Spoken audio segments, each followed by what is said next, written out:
Olá, meus amigos e minhas amigas, bom dia! Estamos aqui hoje mais uma vez para apresentar o programa Causo, Prosa e Poesia. E hoje com muito causo, muita prosa, muita poesia e, olha, de qualidade. Estamos recebendo nada mais, nada menos que a professora e escritora, poetisa Adalzija Polari. Bom dia, Adalzija. Bom dia e bom dia a todos. É um prazer estar novamente na companhia de vocês. Você lembra que na vez passada que você teve, uma hora foi pouco para a gente prosear, nós combinamos que você viria de novo e que você traria algum material dos seus livros para você mostrar para a gente. O que você trouxe para a gente hoje? Eu trouxe os meus 3 livrinhos, na ordem em que eles foram produzidos, né? E eu sempre digo, eu sou uma escritora enganadora, porque os títulos dos meus livros fazem pensar sempre em outras coisas, né? O primeiro livro chama-se Nas Luas da Vida. E, na verdade, como é que nós chegamos a este nome? Eu queria que se chamasse bordando ou costurando causos ou coisa desse tipo, porque são contos, né? São coisas bem do tipo. Meu editor não gostou. Ele falou, olha, esse negócio de falar costurando, isso tudo já está muito batido, vamos pensar numa coisa, num título diferente. Tudo bem, o que você acha que a gente deve fazer? Então eu faço assim, fala para mim, do que consta o livro. Eu falei, bom, ele tem contos, tem poesias, ele tem um pouquinho de crônica, sempre assim, ligado a algum fato da minha vida na infância e adolescência. Então vamos pensar assim, alguma coisa que a gente fale da passagem do tempo. Então, tudo bem, vamos falar da passagem do tempo. Ele falava uma coisa e eu pensava outra, até que eu falei, bom, os índios contam o tempo pela lua. Então, são tantas luas para brotar o milho, são 10 luas para uma criança nascer, enfim, o tempo eles contam pelas luas.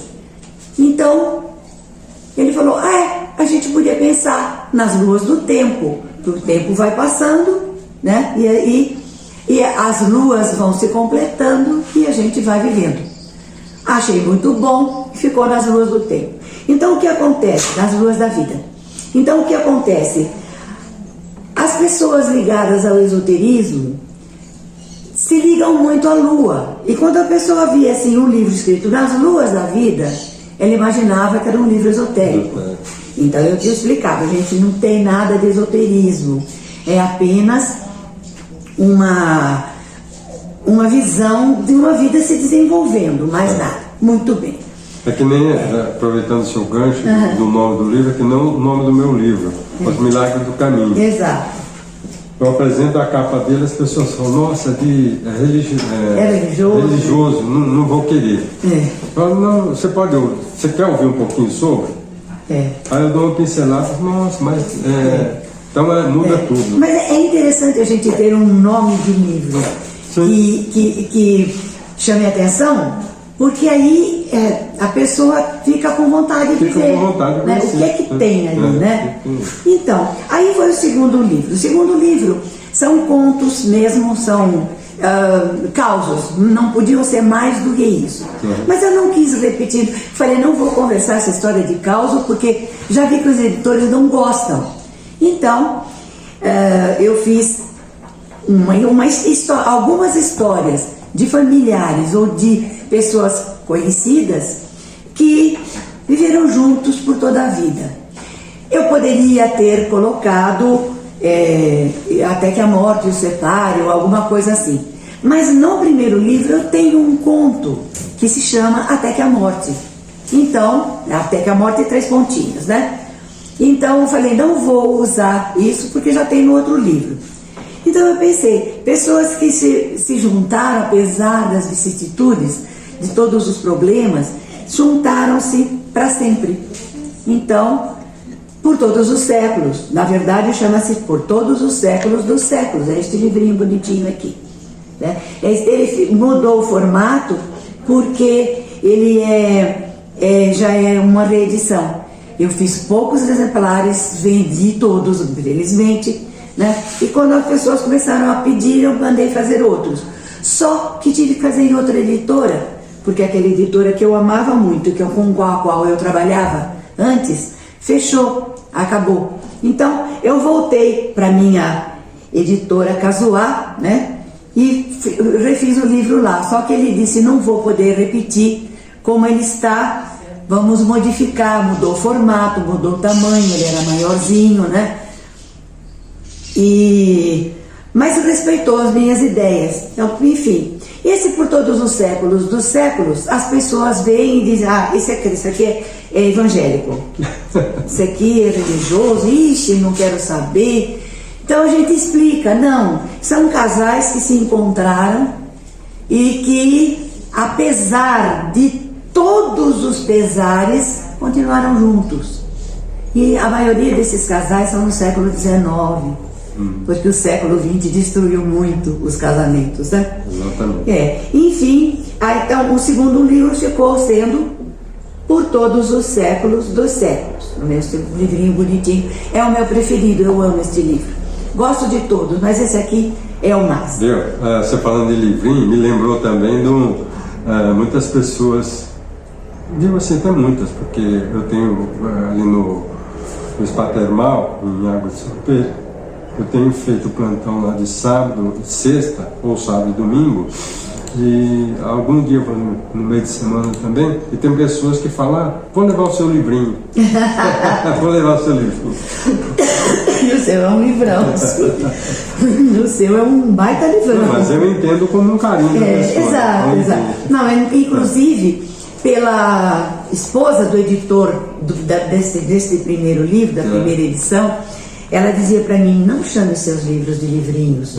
Eles são livros. Eu falei: mas eu estou falando com carinho, né? Para mim é com carinho. A gente tem que entender como carinho. Aí o terceiro livro, até o momento, é Nas Luas a Vida Depois da Morte. Evidentemente a pessoa bate o olho aqui e fala: isso é espírita.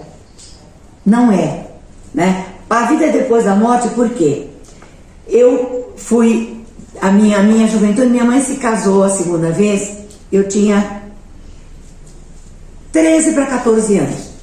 E meu padrasto era escultor e fazia muito arte sepulcral. Então, ele fazia tours maravilhosos e a gente encontrava pessoas que vinham procurá-lo, davam a ideia, diziam o que tinha acontecido e ele montava coisas lindíssimas. Há muitos trabalhos dele no cemitério do Araçá, em São Paulo. Na Consolação tem uma pouca coisa. E no cemitério de São Paulo também, no bairro de Pinheiros. Enfim, o trabalho dele era até satisfatório, compensador, porque as pessoas ficavam muito gratas. Mas a gente tinha que saber das tristezas que aconteciam na vida das pessoas. Não é fácil perder um ente querido. E às vezes eram coisas muito trágicas, muito trágicas. Sim. E pessoas jovens morrendo pelo câncer, pessoas jovens morrendo por um acidente absurdo. Ela dormindo no carro, deu um solavanco, quebrou o pescoço e morreu. Uma coisa assim, bem, que não dá para uma família suportar esse tipo de coisa. Sim. Então, quando eles querem fazer um túmulo, eles querem fazer, e que podem, né, que o problema também era o aquisitivo, sempre foi o aquisitivo, eles faziam queriam fazer alguma coisa que marcasse demais aquilo que estava marcando na vida deles. E para isso, a gente tinha que receber as pessoas do ateliê, e elas contavam as coisas que tinham acontecido. E era duro e era pesaroso, eu era muito jovenzinha, 15, 16 anos, e convivendo com essas coisas, convivendo com exumações, porque às vezes há casos em que a família perdeu uma filhinha, não tinha onde pôr, colocou num túmulo emprestado, Depois as pessoas pediram o espaço de volta e teve que se fazer exumação para colocar em outro lugar e a gente acompanhava sempre. Então era realmente muito duro de viver, especialmente numa pessoa adolescente como era eu. Certo. Essas coisas me marcaram bastante e eu fiquei assim, com aquela lembrança, sempre pensando. Às vezes as pessoas fazem tanta confusão, tanta questão de que porque eu sou mais importante, porque meu filho isso, porque meu pai aquilo, e depois quando a gente morre, todo mundo vira pó igual, e tanto a pessoa rica como a pessoa pobre, ela perde e ela sofre de maneira igual. E essas coisas então me fizeram chegar a uma fase da minha vida em que eu comecei a escrever sobre a morte, mas assim, como diz o título, a vida depois da morte, a vida de quem sobreviveu a um ente querido. Então com esse título você dá um revés na história. Exatamente. Né? Porque todo mundo, quando pensa em depois da morte, ele pensa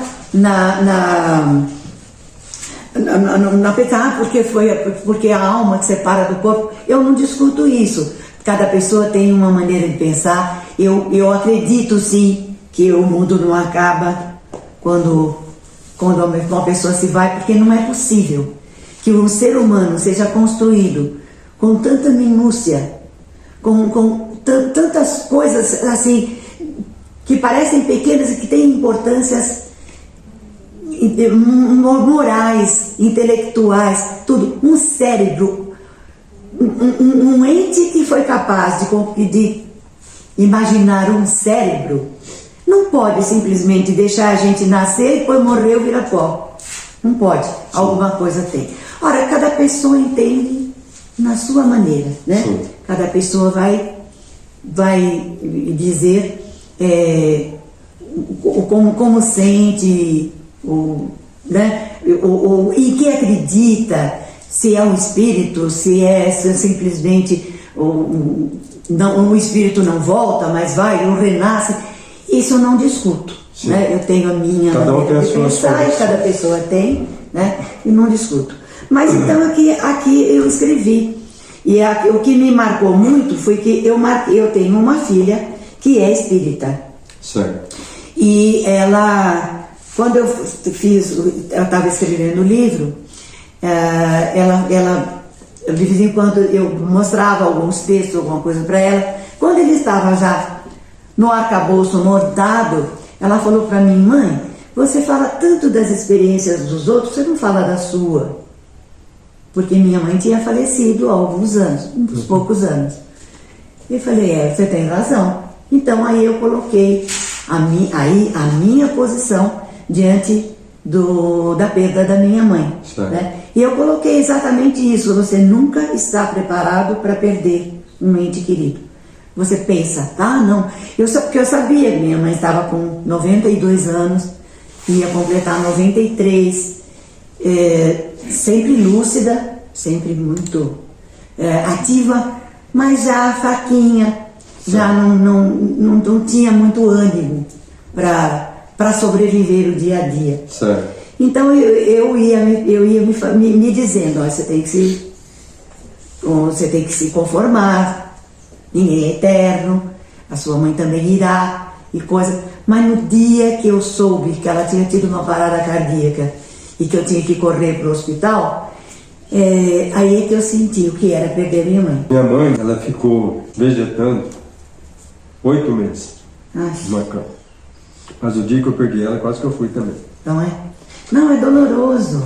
Corri muito para atender as necessidades daquele dia, para depois cuidar do velório. E no velório, essas coisas, e quando foi à noite, quase que eu fui. Mas graças a Deus sobrevivi para contar. Em março, perdi um cunhado, que a gente tinha convivido durante muitos anos, irmão da minha mulher. Quando foi em junho, perdi meu pai, 11 de junho. Quando foi dia 21 de agosto, perdi minha mãe. Nossa, meu Deus. Então foi muito baixo. Então, quando chegou o último que perdi, aí a gente arreia, né? Não tem conexão. Não tem condição. Eu falo para você, eu fiquei uns 90 dias de cama. Não consegui dirigir, não consegui levantar, não conseguia fazer nada. Me deu um desequilíbrio que... Mas aí, depois, com a ajudinha de uns remédios e muita oração, nós conseguimos superar. Mas agora, me diga uma coisa. Esse livro de contos, o que você tem para... Um conto dele. Conta um conto. Vamos contar um conto. Pera lá. Vamos lá. Deixa eu ver. Vamos ver esse aqui. Vai descer. Isso, desse aqui. Esse. Olha, eu vou reerdando. Esse era para minha sogra. Né? Tá. E ela faleceu. E a minha cunhada contou, ela falou: você quer fazer alguma coisa? Eu falei: fica comigo. Porque às vezes eu estou com um último em casa, uma pessoa quer comprar. Né? Eu abro mão daquele. Tá certo. Então esse aqui, agora esse que já tem dedicatória, e ela deixou aqui exatamente, olha, ficou na página que ela deixou marcado a cerimônia do casamento. Certo. Mas eu gosto mais do. Eu tenho um aqui que é mais alegrezinho. Vai lá. Depois a gente passa para lá. Depois a gente vai. Chama-se Lua de Fel. E foi premiado, pegou o 3º prêmio do concurso de contos e poesia do Banco Francês e Brasileiro. Nossa, que eu parabéns. era funcionária. Desde já, parabéns. E obrigado por estar aqui no nosso programa, trazendo essas preciosidades. Lua de Fel. Ricardo era um assíduo frequentador de rodinhas de fim de tarde. Aqueles encontros amigáveis num barzinho central perto do seu emprego. Era um papo agradável, regado a um chopinho, batatas fritas, às vezes até um uísque, uma caipirinha, uma conversa fiada. Mas, como dizia, relaxava. Sexta-feira, noite ainda criancinha, no meio do maior papo furado, surge como encomenda um mulato com um violão. Uma festa. Sambinha daqui, chorinho dali, e logo apareceu um para cantar, outro para batucar na caixa de fósforos, como só um bom brasileiro sabe fazer. Como não podia deixar de ser, surgem os pedidos. Canta uma do Toquinho, manda um sucesso da Betânia, aquele samba-canção do Lupicínio que a Dalva canta. O mulato afinadinho dava o recado, direitinho, e a alegria não esfriava. Ricardo, que ainda não havia se manifestado, chegou-se ao rapaz perguntando: tem alguma do Chico Buarque que você saiba e goste? Meu chapa, disse o mulato, abrindo um imenso sorriso. Do Chico eu só não conheço que ele não gravou. Mas a que eu gosto mesmo não tem molho nem balanço. É até meio triste. Saca só. E, jogando no ar um acorde menor, cadenciado de valsa, atacou de modinha. E ele chegou tão diferente do seu jeito de sempre chegar, e olhou de um jeito muito mais quente do que sempre costumava olhar. Caiu como uma luva que batesse em cheio na cara de uma porção de maridos ali presentes. Principalmente Ricardo, que, sabendo bem a letra da música e a toada da vida que andava vivendo, sentiu-se como o próprio personagem que o Chico descrevia em sua música e que o rapaz do violão cantava tão bem. Puxa vida, fazia mesmo um tempo e tanto que ele não vivia mais, que ele vivia mais fora que dentro de casa. E a sua vida com Marilda estava emperrada numa calmaria que fazia dó. Era sempre a mesma vidinha, o mesmo beijo programado e sem graça do até logo e do oi, cheguei. E quando chegava em casa, então, era aquele desconsolo. Marilda, com aqueles rolos no cabelo, parecia um ser alienígena, perdido, não se sabe como, de sua nave espacial. Você nunca tira esses rolos da cabeça? Credo, parece até um monstro do espaço. Claro que ela tirava pela manhã, depois que ele saía para trabalhar. Afinal, todos os dias ela era obrigada a uma porção de saídas. Para a padaria, o açougue, o mercado, levar a criança para a escola, buscar a criança na escola. Ela não havia de querer que ela aparecesse para a rua inteira como uma bruxa. Para a rua inteira? Para os outros? São os outros que importam? E eu? Eu também mereço um pouco de consideração, não acha? Por que você não se arruma um pouco para mim também?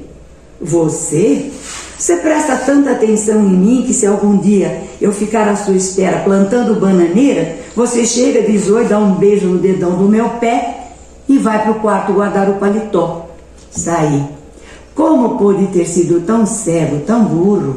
Era a queixa, era o recado que ela estava lhe dando, a luz vermelha, o alerta, perigo, socorro, nosso amor está morrendo, e 1 milhão de outras frases feitas igualmente mal feitas, mas que dão sempre o tamanho exato da brecha, do furo que a gente está dando. Só ele que não tinha entendido a mensagem.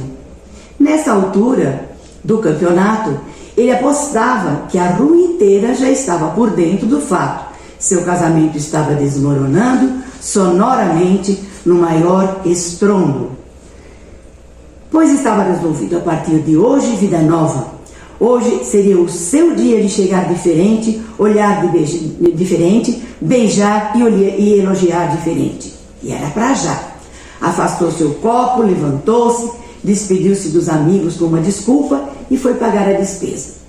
Para completar a mudança, aproveitou o embalo e comprou uma caixa de bombons empoeirada, que se mumificava na prateleira sabe-se lá há quanto tempo, para fazer um agradinho, uma extravagância de apaixonado. Pelo caminho, ia imaginando a expressão do rosto de Marilda quando o visse chegar mais cedo, olhar apaixonado, um sorriso de expectativa e de contrapeso, a caixa de bombons. Já podia até vê-la tirando os rolos do cabelo e os escovando, mudando o vestido, perfumando-se e finalmente atirando-se em seus braços como louca Penélope abraçando Ulisses depois de 20 anos de ausência. E pelo caminho cantava: então ela se fez bonita como há muito tempo não queria usar, com seu vestido decotado, cheirando aguardado de tanto esperar. Chegou, afinal.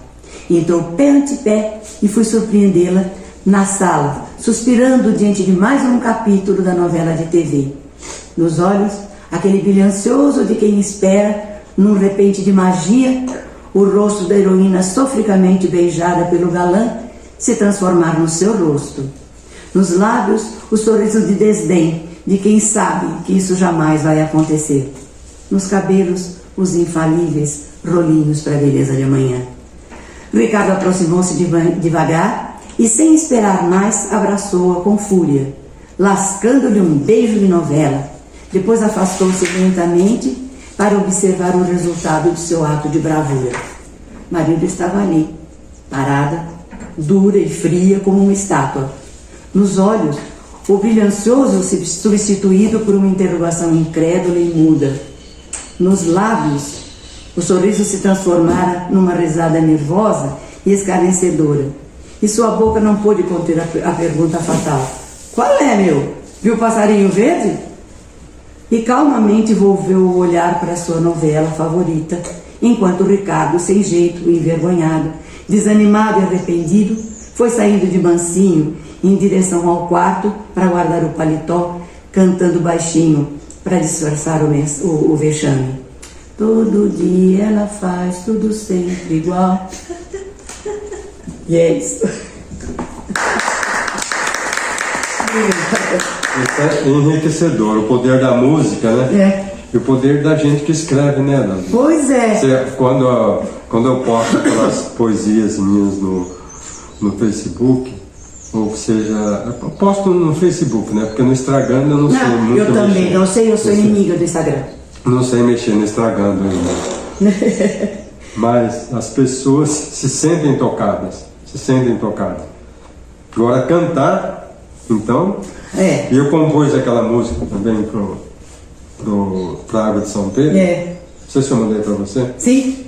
Mas ficou muito bonito. Então, as pessoas gostaram. Ficou muito bonito. As pessoas gostaram. E também do clipe em si, né? É. Envolveu muita coisa. É. E pra você ter uma ideia, ali, ó, o compositor de Água de São Pedro, o estúdio que fez o arranjo e a mixagem de Água de São Pedro, as bailarinas de Água de São Pedro e uma só de Piracicaba. A professora de balé de Água de São Pedro. O produtor que filmou, que editou e que fez com que tudo aquilo acontecesse, de Água de São Pedro. Então você vê quanto valor retraiu para uma música, né? E que está fazendo sucesso. Está fazendo sucesso. Esperamos que o sucesso não seja meu, mas de Água de São Pedro e de toda essa galera que participou. Verdade. Porque eu não estou nem aí com sucesso. Não estou nem aí com sucesso. Tudo que eu tenho como objetivo é continuar levando a minha mensagem de esperança e vida, e enquanto eu puder fazer isso, né? E sempre com as graças de Deus. Se não for com as graças de Deus, a gente não consegue. Não dá, é verdade. Agora, me diga uma coisa. Uma poesia sua. Uma poesia? Bom, nessa daqui não tem. Esse aqui é o que tem mais coisa. Deixa eu ver onde estão. Eu tenho uma poesia, essa aqui exatamente, abri os entradas onde eu queria. Vai lá. Chama-se Linha 4. E as pessoas que têm boa memória vão lembrar, né? De um acidente que aconteceu quando estavam fazendo o metrô, né? Que afundou aqui, Tarô do Sumidouro, aliás, nome muito próprio. Eu fiquei muito impressionada, porque eu acho que eu devo ter algum tipo de claustrofobia meio escondida. Tem coisas que me marcam muito bem. Eu me lembro de um conto que eu li, que chamava Venha Ver o Pôr do Sol, e agora, não lembro a autora, Lia, não vou lembrar o nome, me perdoe a autora, em que, por vingança, um rapaz fecha a namorada no fundo de um túmulo abandonado, de um cemitério abandonado. Gente, eu passei dias sem conseguir dormir depois de ler aquele conto, porque eu me sentia, digo, meu Deus do céu, que coisa horrorosa. Então, quando aconteceu esse acidente, eu pensei naquelas 7 pessoas dentro daquela van, fechadas lá dentro até morrer. Algumas com celular, que durante um tempo funcionou, depois parou de funcionar. Aquilo me fez né? Então eu escrevi aqui, Linha 4. De repente, a lacuna se abriu. E dentro dela se perderam sonhos, projetos, contas a pagar, contas a receber. De repente, o ar se acabou, sufocando por metros e metros, montes e montes de terra, ferragens e cimento. De repente, quem tomou condução para chegar mais depressa ao destino, mais depressa encontrou seu destino final. E embora à volta da cratera a vida atônita seguisse, lá dentro tudo morreu. Morreram sonhos e esperanças, morreram desejos e ilusões, morreram ódios e amores, envoltos no silêncio e na escuridão. Este poema é dedicado aos mortos no acidente de janeiro de 2007, na linha 4 do metrô em São Paulo.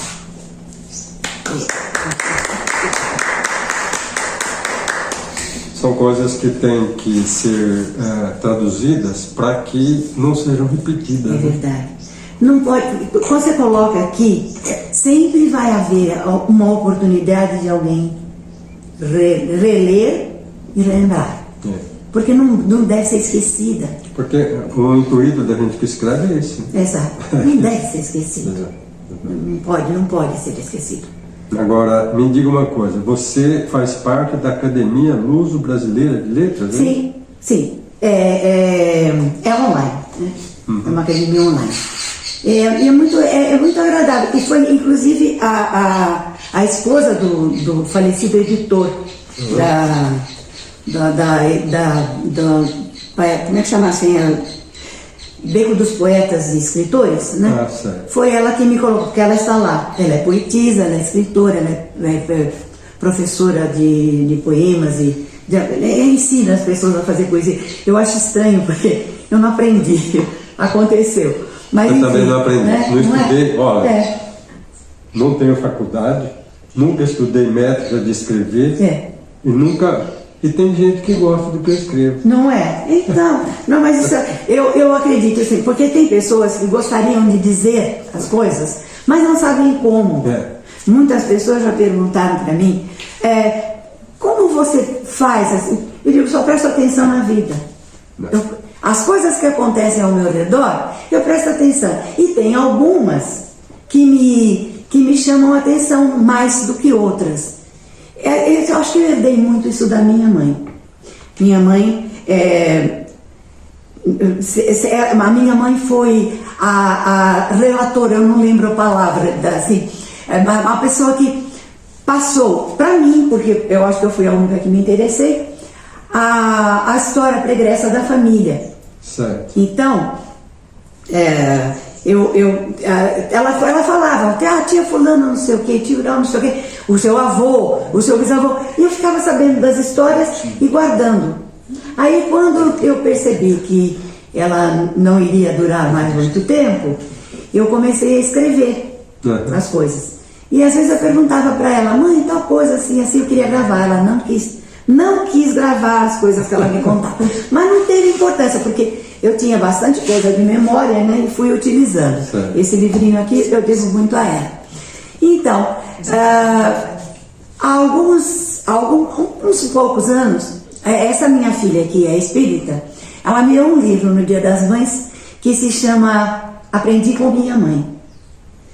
E é muito interessante esse livro, porque tem relatos de filhos de famosos, né? O Supla, filho da Marta Suplicy, e vários escritores, músicos, ator, atriz, tem o depoimento de muitas pessoas.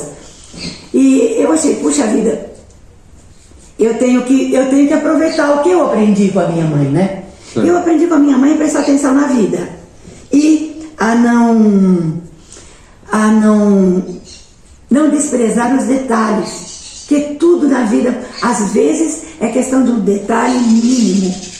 E quando eu até já havia encerrado o Beco dos Poetas, já não existia mais, a esposa a Maria Salvador, me pediu, ela falou, eu vou te convidar, a gente está montando a academia, eu vou te convidar. Eu falei, tudo bem, eu agradeço o convite, vamos lá. E entrei. Como alguns dos poetas e escritores já haviam sido escolhidos como patrono, eu escolhi um meio lúgubre, que é Cruz e Souza. Sim. Mas eu acho que ele bate bem, aquelas ideias que ele tem meio soturnas, né, bate bem comigo. Apesar de eu ser uma pessoa muito extrovertida, e não me ligar muito nessas coisas das coisas que eu não posso explicar. O que eu não posso explicar eu aceito. Então, eu escolhi Cruz e Souza como meu patrono, porque ele já tinha sido meu patrono no curso, no colegial, que é o Colégio Albino César também. E não sei se ainda mantém, mas mantinha uma academia de letras dos alunos. E eu fui das primeiras integrantes. E lá Cruz e Souza era o meu poeta patrono também. Então, entrei, comecei, todas as terças-feiras eu tenho que postar alguma coisa. Fiquei afastada mais ou menos uns 2 meses por causa de estar doente. E não era nada que me impedisse de falar ou de escrever, mas era dor. Certo. E quando eu estou sentindo dor, eu não consigo fazer nada, não consigo pensar. Uhum. Então eu parei esse pouco. Agora, da semana passada, eu comecei a colocar. Mas é assim, gente, eles têm períodos, por exemplo, Dia das Mães, eles fazem, todo mundo pode postar. E coisa, mas é bem interessante, é bem gostoso. E tem pessoas de uma poesia muito bonita. E a gente pensa assim, você é uma pessoa simples. Não é o fato dela ser simples que vai fazer com que ela não saiba dizer. Ela pode até não dizer com um bom português, Sim. mas ela diz com um bom coração. Sentimento, Né? O sentimento de estudo, exatamente. É muito gostoso participar ali da academia.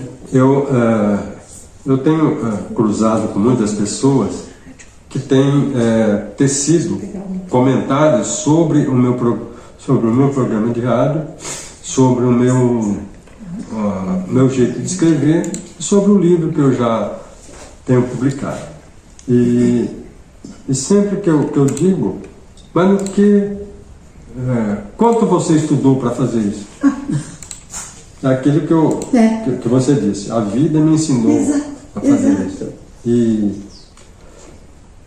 porque eu sempre passo as minhas emoções para o papel. Que nem aqui eu estou passando a minha emoção de estar falando com você. Exato. Você é uma pessoa inspiradora e que pode levar a inspiração para outras pessoas. Muitas vezes as pessoas precisam de um leve toque para despertar, um leve toque. E é o que a gente busca, pelo menos eu busco nas minhas poesias e nas minhas postagens. Por exemplo, o que eu não entendo de uma postagem de uma pessoa, eu não comento em cima. Jamais. Por exemplo, quando alguém faz um comentário descabido numa postagem minha, eu não respondo. Justamente. Não respondo. Por quê? Postagens de mensagens não é para criar desavenças, é para levar mensagem. Exatamente. Se alguém me pedir para escrever um texto sobre disputa, não escrevo, porque não é o meu feitio. Meu feitio é levar uma mensagem serena, como eu levo, e tirando daquilo, não me chame, porque eu não vou mesmo. Então, cada um na sua. Mas tem escolas que ensinam a escrever, Tem. perdão, método de poesia e de tantas coisas, que as pessoas acabam escrevendo textos. Muitas vezes você lê texto que é mecânico, né? Muitas vezes você lê texto que é mecânico, não tem nada a ver com a pessoa que escreveu. Sim. Nós tínhamos um professor no Albino César, no colégio, que ele dá, o professor, antes uma professora, depois ela se afastou, veio o José Paulino. São duas pessoas que tiveram muita influência na minha vida. A professora Maria do Céu e o José Paulino. São dois polos da vida. Maria do Céu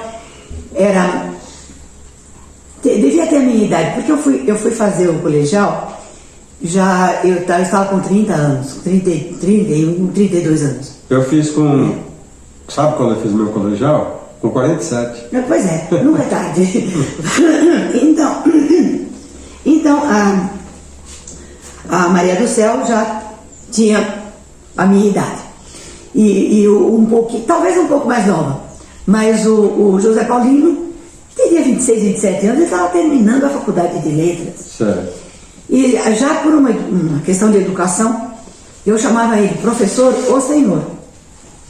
E o resto da turma, que era tudo, eu tinha 32 anos, quem chegava mais perto de mim tinha 19. Para fazer o terceiro colegial.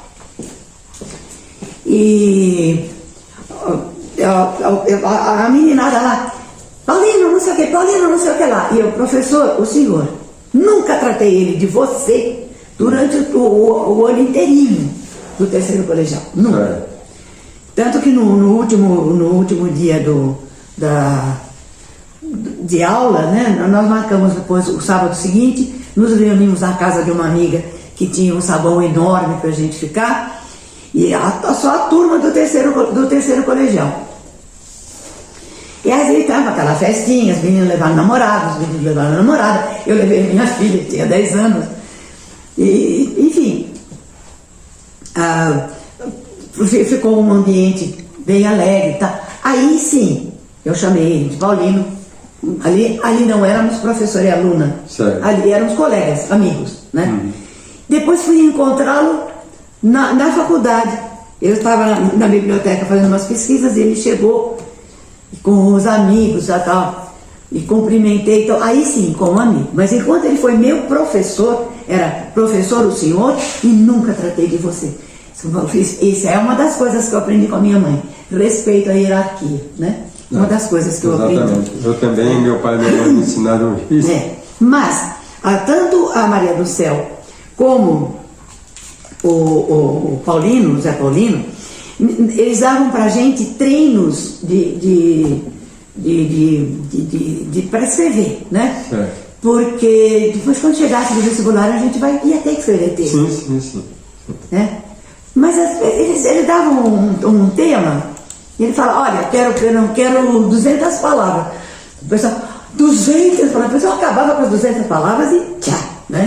Tá? Aí você pega um tema, de repente você escreve, vai, não tem problema. Vai que vai, que é uma beleza. Mas para mim era inato. Eu tinha essa faculdade. Mas ainda assim, algumas dicas funcionaram para mim. Por quê? Porque eu escrevi desordenadamente. Aí então você tem que pensar assim, um texto tem que ter começo, meio e fim. Sim. Então se você começa a embalar, misturar tudo, se você começa a embalar tudo, então não vai dar uma coisa boa, vai ficar estranho, né?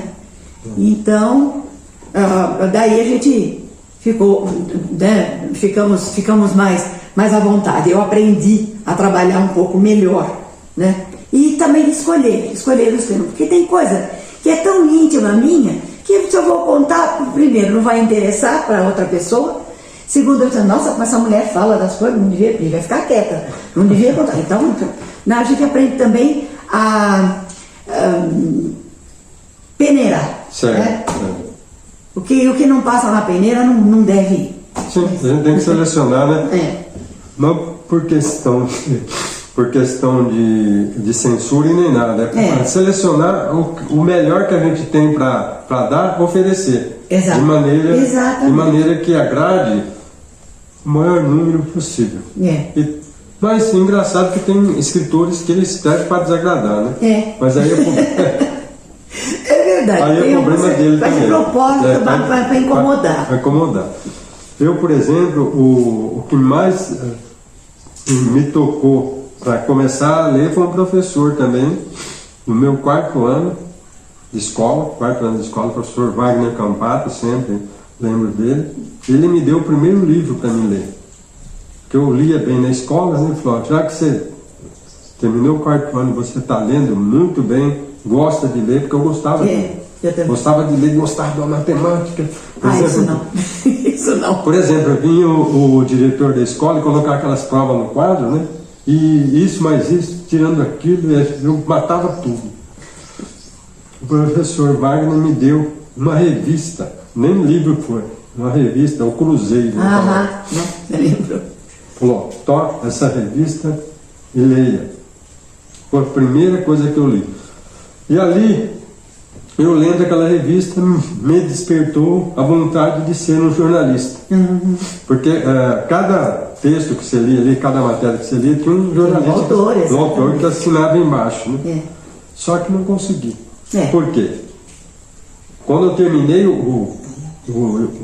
a escola, primeiro, os primeiros 4 anos, fui para a roça ajudar meu pai. Aí fiquei dos 13 anos, os 12 anos completos, até os 20, sem estudar. Mas tive a felicidade de ter parentes que tinham bastante livro em casa, e eles me emprestavam. Um amigo também que tinha bastante livro e revista em casa, eles me emprestavam. Então eu li livro espírita, livro religioso, da religião católica, livro evangélico, li revistas, li história em quadrinhos, li muito leitura de cordel, muito romance brasileiro também. E depois, com 20 anos, voltei para a escola. Aí na escola, os 4 anos que eu fiz ginásio, foi uma professora que me deu um norte legal para escrever.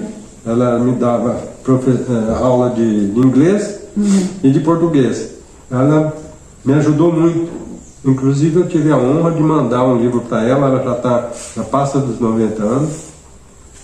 de mandar um livro meu que eu publiquei para ela, né? Acontecia o seguinte: na escola ela dava os trabalhos de livro para a gente ler e fazer o resumo.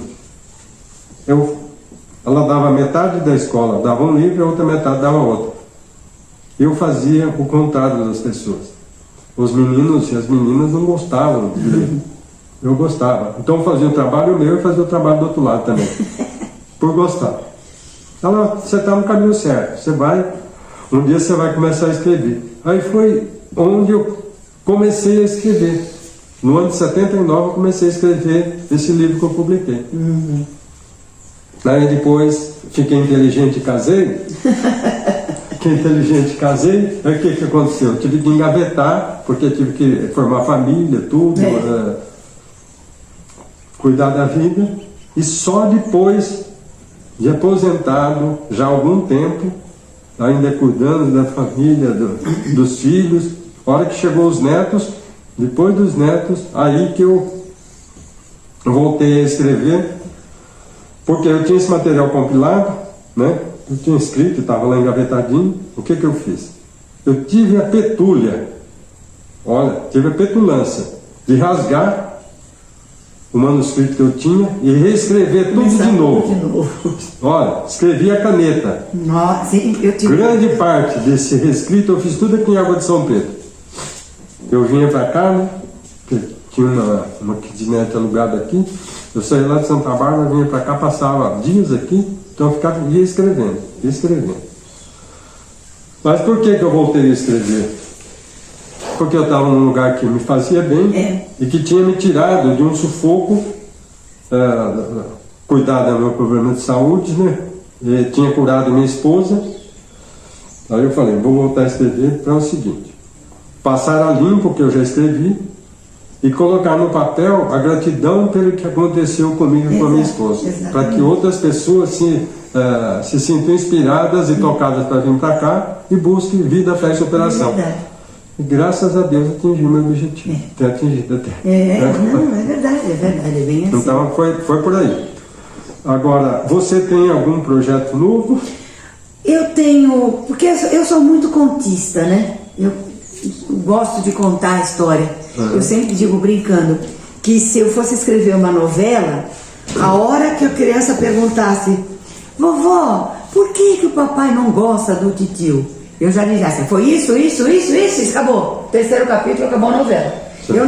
Eu sou incapaz de estender, de esticar. Então, esse é outro ponto que eu estou me preparando, algumas dicas da moça dessa editora da Casual, que em geral ela faz a revisão dos trabalhos.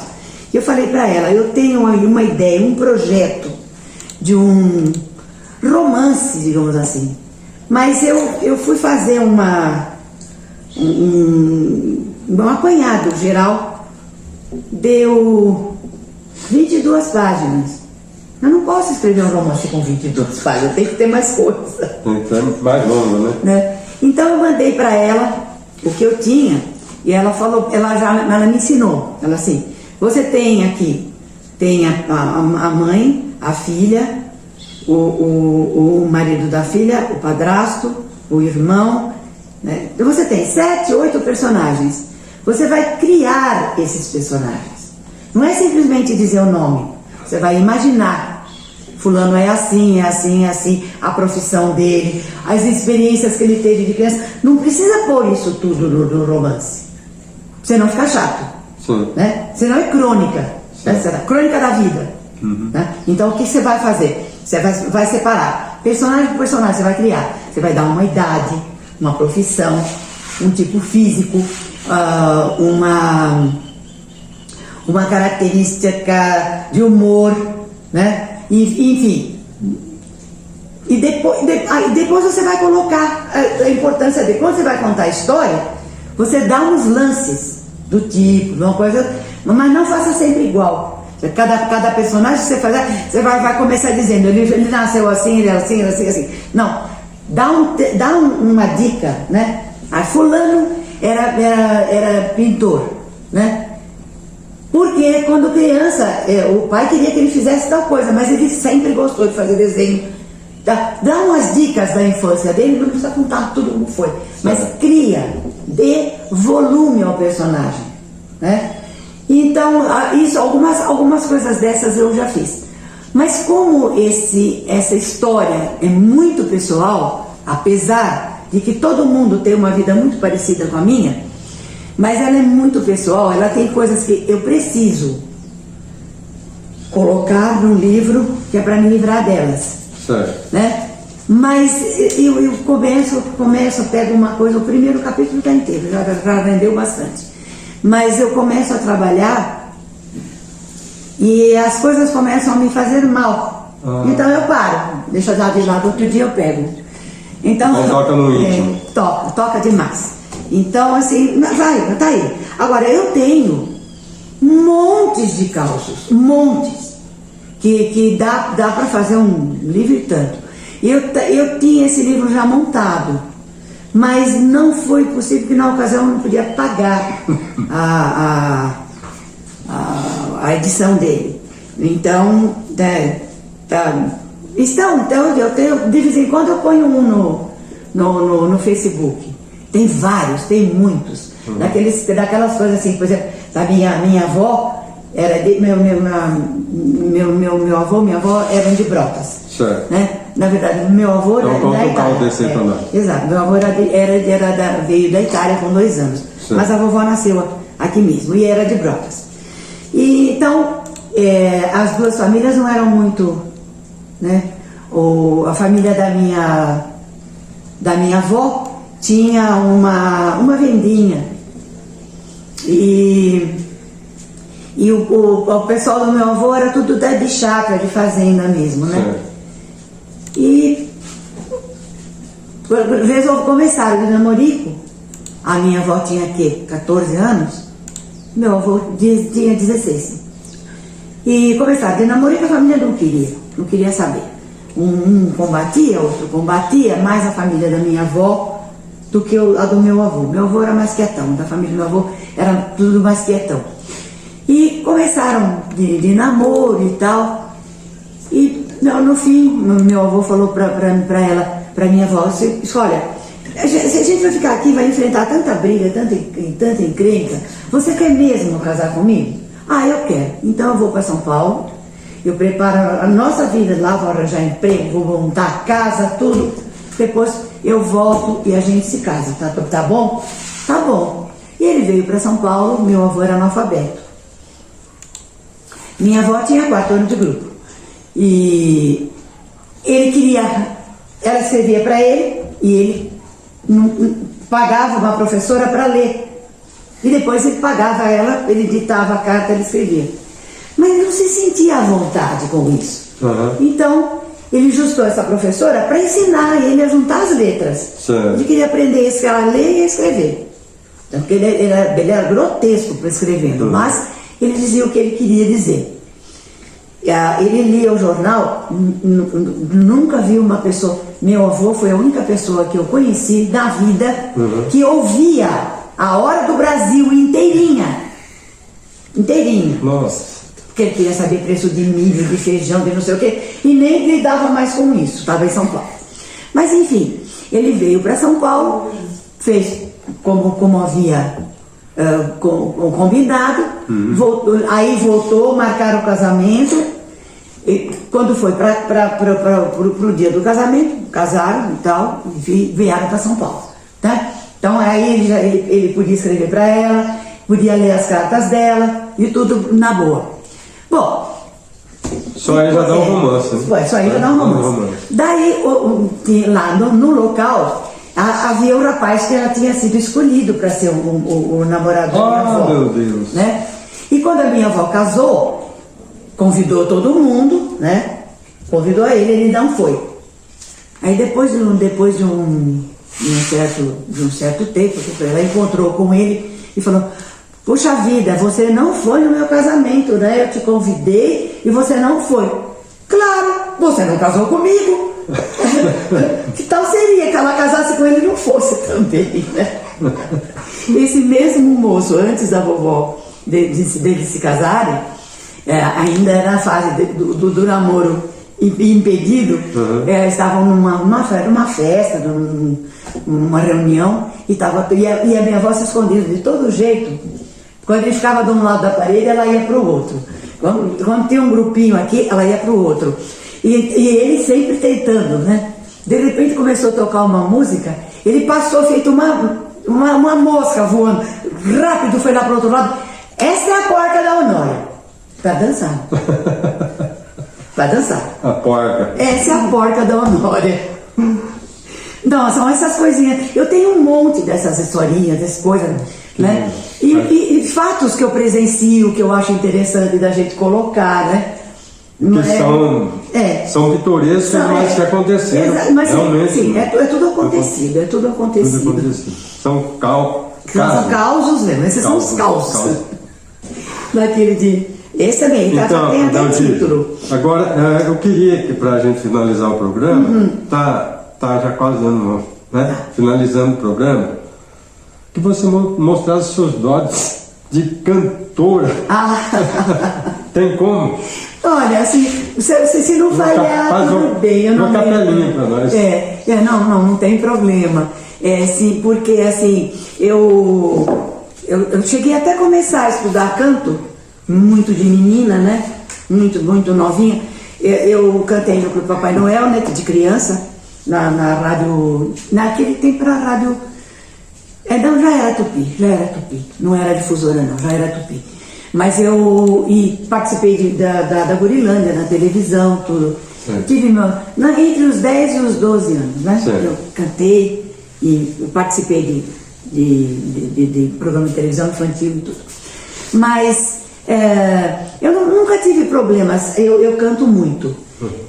Às vezes eu tô as pessoas falam, nossa, você está sempre cantando, por que você canta tanto? Porque se eu não cantar, eu falo sozinha. E aí vão pensar que eu sou doida, né? Então é melhor cantar, né?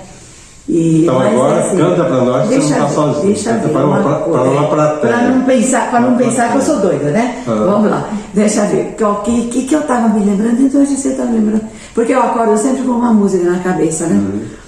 Cai a tarde tristonha e serena, em macio e suave langor, despertando no meu coração a saudade do primeiro amor.